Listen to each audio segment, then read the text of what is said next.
ജ്യോതിഷം എന്ന യൂട്യൂബ് ചാനലിലേക്ക് എല്ലാവർക്കും സ്വാഗതം. ഇടവൻ രാശിയിൽ ചന്ദ്രൻ നിൽക്കുമ്പോൾ ജനിക്കുന്ന ആളിന് ഉണ്ടാകാവുന്ന പ്രത്യേകതകളാണ് പറയുന്നത്.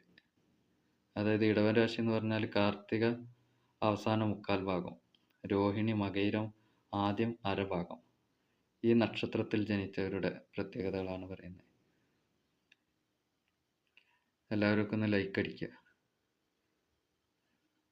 സബ്സ്ക്രൈബ് ചെയ്യാത്തവരൊന്ന് ചെയ്യാം.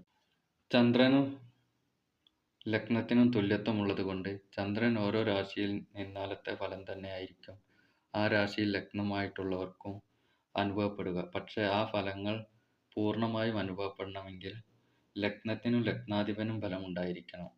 ഇവയുടെ ബലം കുറയുന്നതിനനുസരിച്ച് ഫലാനുഭവങ്ങളും കുറവ് വരും. ഇടവൻ രാശിയിൽ ചന്ദ്രൻ നിൽക്കുമ്പോൾ ജനിക്കുന്നവൻ സുന്ദരനും ആകർഷകമായ നടത്തത്തോടും കൂടിയവനും തടിച്ച തുടയും മുഖവും ഉള്ളവനും മുഖത്തും പുറത്തും വാരിപ്പുറത്തും എന്തെങ്കിലും അടയാളമുള്ളവനുമായിരിക്കും. ത്യാഗശീലനും ദുഃഖങ്ങൾ സഹിക്കുന്നവനുമായിരിക്കും. മനഃശക്തിയുള്ളവനും ആജ്ഞകൾ നൽകാനും അത് നടപ്പാക്കാനും കഴിവുള്ളവനും ആയിരിക്കും. കഴുത്തിനു താഴെ പുറംഭാഗത്ത് അല്പം വീർത്തിരിക്കുന്നവനും സ്ത്രീ സന്താനങ്ങൾ കൂടുതലുള്ളവനുമായിരിക്കും. തടിച്ച ശരീരപ്രകൃതരായിരിക്കും. ആദ്യകാലത്തെ ബന്ധുക്കളെയും പുത്രന്മാരെയും വേർപെട്ടവനും അല്ലെങ്കിൽ അവർ നഷ്ടപ്പെട്ടവരാ ഒക്കെ ആയിരിക്കും.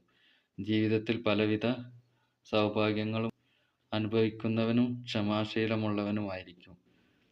നല്ല വിശപ്പും ആഹാര സാധനങ്ങളോട് ആർത്തിയും ഉള്ളവനുമായിരിക്കും. സ്ത്രീകളോട് കൂടുതൽ താല്പര്യം കാണിക്കുന്നവനും ഉറച്ച സുഹൃത്തുക്കളുള്ളവനും ജീവിതത്തിൻ്റെ മധ്യത്തിലും അവസാനത്തിലും സുഖം അനുഭവിക്കുന്നവനുമായിരിക്കും. ചന്ദ്രൻ ഓരോ രാശിയിലും നിൽക്കുമ്പോൾ ജനിക്കുന്നവർക്ക് ഉണ്ടായിരിക്കാവുന്ന ഫലങ്ങളാണല്ലോ ഇതുവരെ പറഞ്ഞത്. ചന്ദ്രൻ നിൽക്കുന്ന രാശിക്കും അതിൻ്റെ അധിപനും ചന്ദ്രനും ബലമുണ്ടെങ്കിൽ മാത്രമേ ഈ ഫലങ്ങൾ പൂർണ്ണമായും അനുഭവപ്പെടുകയുള്ളൂ.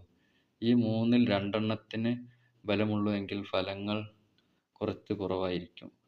ഒരെണ്ണത്തിന് ബലമുള്ളൂ എങ്കിൽ ഫലം വളരെ കുറവായിരിക്കും. ഒന്നിനും ബലമില്ലെങ്കിൽ ഒട്ടും തന്നെ അനുഭവപ്പെടുകയുമില്ല.